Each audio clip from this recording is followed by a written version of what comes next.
মানুষ কত দামি, আল্লাহ মানুষকে কত সম্মান দিয়েছেন, ইজ্জত দিয়েছেন।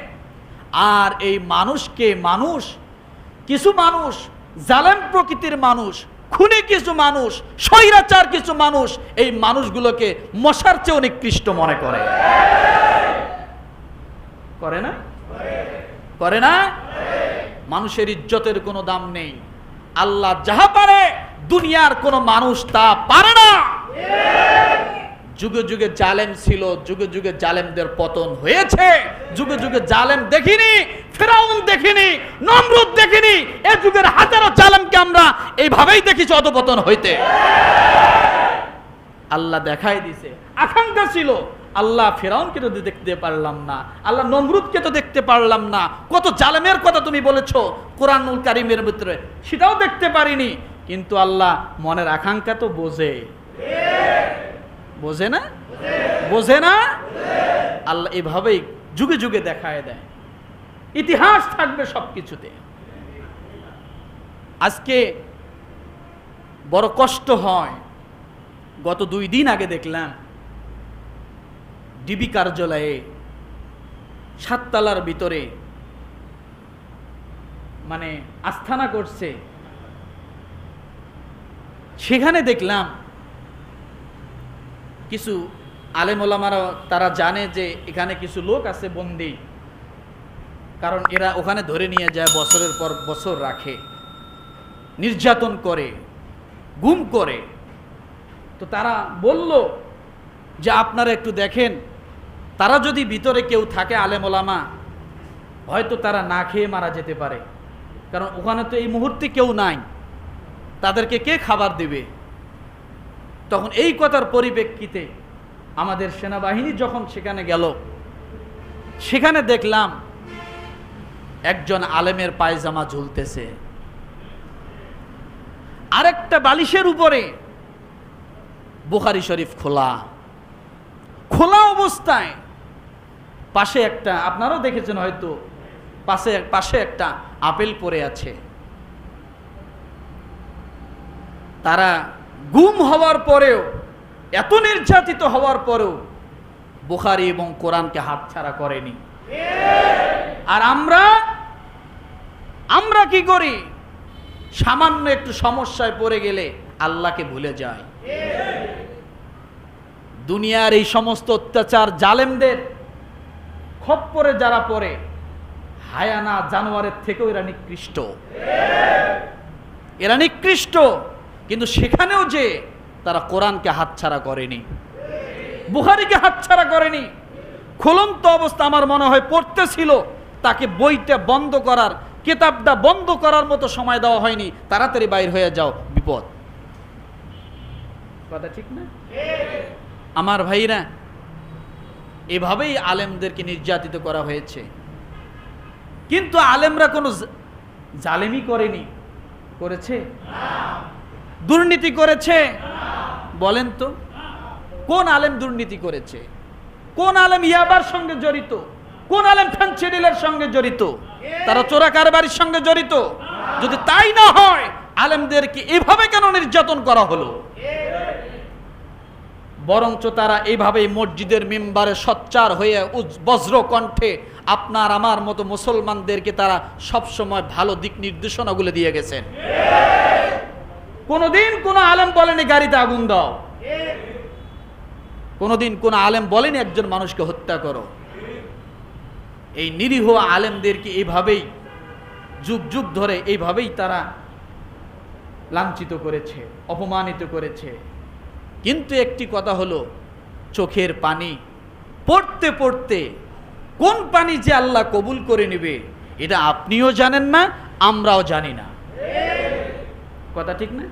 এই জন্য মাজলুমরা দোয়া করেছিলেন, রব্বানা আখরিজনা মিন হাদিহিল ক্বরিয়াতিজ যালিমি আহলুহা ওয়াজআল লানা মিন লাদুনকা ওয়ালিয়া ওয়াজআল লানা মিন লাদুনকা নাসীরা।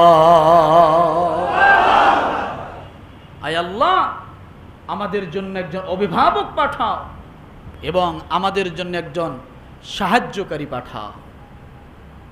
আল্লাহ এভাবেই ব্যবস্থা করে দিয়েছেন। আল্লাহ অভিভাবক হিসেবে, আমি মনে করি আমাদের অভিভাবক হিসেবে বড় কোনো মানুষদেরকে আল্লাহ নির্বাচিত করেননি। ছোট ছোট বাচ্চারা, স্কুল কলেজ বিশ্ববিদ্যালয় মাদ্রাসা ছাত্রদেরকে আল্লাহ এভাবেই কবুল করে নিয়েছেন আমাদের অভিভাবক। দুনিয়ার জমিনে কত, আমাদের বাংলাদেশে কত বড় বড় ব্যক্তিরা ছিল, কিন্তু বড় বড় ব্যক্তিদের দিকে যতই তাকাই ততই দুর্নীতি তাদের ভিতরে পায়। আল্লাহ বলছেন এদের দ্বারা হবে না, কারণ এরাও হয়তো যুদ্ধক্ষেত্রে যায় লেয়াজু করে লেনদেন করে বসবে।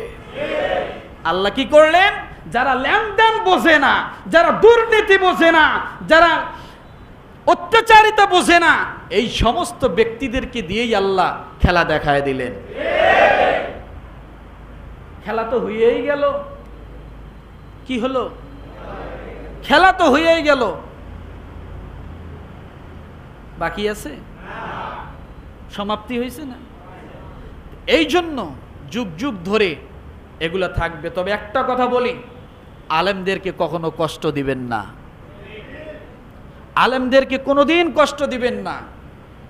হয়তো দেওয়ার সাথে সাথে বুঝবেন না, আজ হোক কাল হোক 5 বছর পরে হোক, আপনার মরণের আগে, এটা আল্লাহর ওয়াদা, আপনার মরণের আগে আপনাকে লাঞ্ছিত অপমানিত করে অপদস্থ করে দুনিয়ার থেকে নেবে, তার আগে নয়।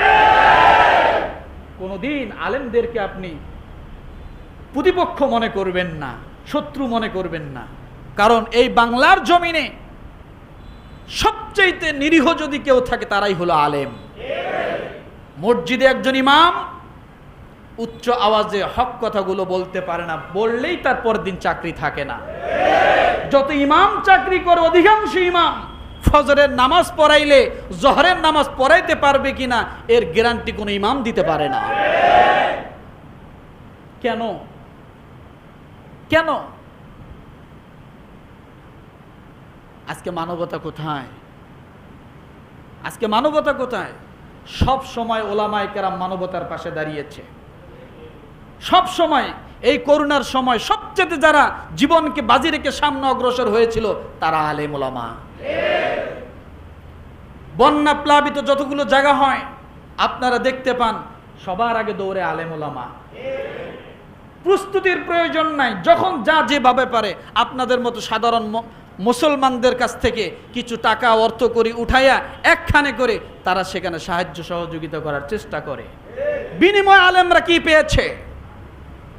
কি পেয়েছে আলেমরা এদেশে? শুধু লাঞ্ছনা, গঞ্জনা, জুলুম, গুম, এগুলাই শুধু পেয়েছে, আর কিছুই পায় নাই। জাতি আপনার কাছে আলেমরা কিছু চায় না। আপনাদের কাছে আলেমদের কোনোই দাবি নাই। দুনিয়াবি কোনো দাবি আপনাদের কাছে কোনো আলেম করে না। খাইতে দিলে খায়, না দিলে কারো প্রতি জুলুম করে না। কত ট্যাক্স নেয়? রাস্তায় দাঁড়িয়ে রিক্সাওয়ালাদের কাছ থেকে জুলুম করে? কথা বলে? তারপরও আলেমরা ভালো না। আমাকে গত জুমায় এক ভাই প্রশ্ন করেছিলেন যে এই বৈষম্য বিরোধী আন্দোলনের মধ্যে আলেমদের ভূমিকা নাই কেন, জাতি জানতে চায়। আসলে ওদিন সময়ে স্পষ্ট কথাটা বলতে পারিনি। আলেম ওলামারা জানে, আলেম ওলামারা বোঝে, তারা এই বৈষম্য বিরোধী ছাত্র আন্দোলনের মধ্যে সাময়িক সময়ে সম্পৃক্ততা ছিল না। আর এটা না থাকার পিছনের কারণ হলো এই বৈষম্য বিরোধী আন্দোলন যদি অন্য কোনো দিকে না যায়। যখন এই আলেম ওলামারা নামতো, তারা তো আর প্যান্ট শার্ট পরে নামতো না। তারা নামতো টুপি থাকতোই, দাড়ি থাকতোই, জুব্বা পাঞ্জাবি থাকতোই। যখনই তারা এগুলো নিয়ে নামতো তখন এই আন্দোলন আর বৈষম্য বিরোধী আন্দোলন থাকতো না, বহির্বিশ্বের প্রকাশ করা হতো জঙ্গিরা, জামাতিরা বা এরকম জেহাদিরা আন্দোলন করতেছে বাংলাদেশে। আর সেই ক্ষেত্রে এই আন্দোলনের মধ্যে ভেটু পড়ে যেত। কথা বোঝেন নাই? কি বলছে? এই আন্দোলন যাতে নস্যাৎ না হয় এই জন্য কিছু সময়ের জন্য তারা বিরত ছিল। তারপরও আমি বলেছি, এই হাসান মাহমুদ আজকে নাম বললাম, এই কূটনীতিকদের সঙ্গে রাষ্ট্রদূতদের সামনে যে ভাষণটা দিয়েছে আপনারা দেখেন, বলছে ধর্মীয় গোষ্ঠীরা এই অরাজকতা সৃষ্টি করেছে। এখানে ধর্মীয় গোষ্ঠী কারা কারা? হ্যাঁ, আপনারা ধর্মীয় গোষ্ঠী নন? হ্যাঁ, তাহলে ধর্মীয় গোষ্ঠীর নাম হলো কেন? সেখানে তো সব শ্রেণীর লোক ছিল। কথাটা বোঝেন নাই? এমনকি বর্তমান সময়ে যদি আপনি এনডিআর চ্যানেলগুলোর দিকে তাকান, তারা বলতেছে জেহাদিরা তালেবানেরা এই পুড়তেছে সেই পুড়তেছে, তারা বলতেছে এটা জেহাদিরা তালেবানেরা। বলেন তো কোন আলেম ওলামা এগুলো পুড়তে গেছে? কেন এগুলো বলা হচ্ছে? তো আমার ভাইরা, এই জন্য সবকিছুকে নিয়ন্ত্রণ রাখার জন্য, কন্ট্রোল করার জন্য এগুলো অনেক সময় অনেক কিছু থেকে বিরত থাকতে হয়।